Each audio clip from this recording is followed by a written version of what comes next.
Hey everybody, it's been a while since I last posted, but I thought I should post this. So I'm probably going to post a couple things next little bit, so stay tuned. But the reason I'm posting now is because it seems like every time I plan a big trip with the truck, like a lot of miles, a lot of kilometers, whatever you want to say, um, there seems to be something that goes wrong or I have trouble with. And the first time was the heat exhaust sensor, which I think I've already documented, so that's there. And I was going on a 8-hour trip basically, and it was a nightmare because it went into limp mode. This one is the one that's just happened was a 17-hour trip.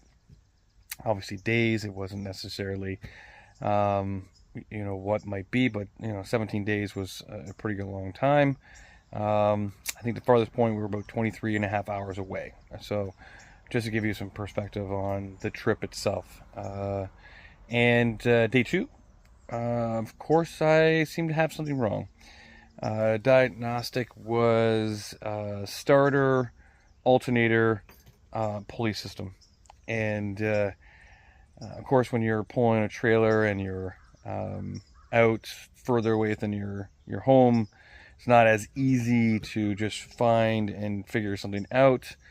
And these days, I have to say, dealerships are busy. They're fixing whatever problems or whatever, but you don't usually get in the same day, and you don't get out very quickly, typically. So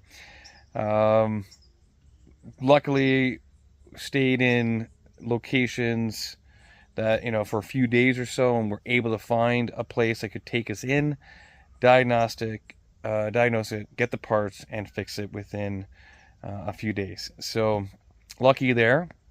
It ended up being just the pulley between the starter and the alternator, which with the hybrid system is basically how the engine starts. And so the engine did start, prior to that, it was just making that sound. And I tell people this, that, in the old days with the key, if you have the vehicle running and you go to turn it, the key again to start it, and it gets that grinding, loud noise, that's basically what was happening. And it wouldn't go back into electric mode. Once it went into gas, it ran fine, but it wouldn't go back into electric. So they fixed that, and now because of that, I feel like I'm having a little bit of an issue with the generator.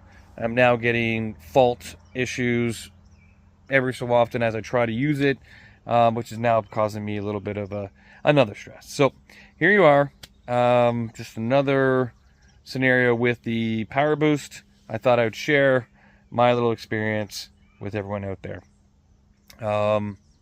Good thing is it's still under the powertrain warranty, so nothing to worry about when it comes to cost, etc. So until next time, have a good one. I am here to provide you with an update about your vehicle while the technician is still working on it. As you can see it over here, the vehicle is already in the shop and the technician is done with the diagnosis.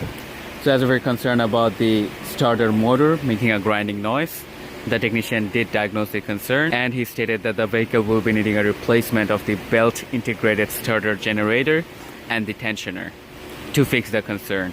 Both the belt integrated starter generator as well as the tensioner is covered under the warranty, so you don't have to worry about that at all. Other than that, everything else looks pretty good with the vehicle.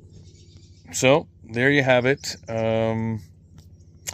all under warranty, which is good, and was fixed within a few days.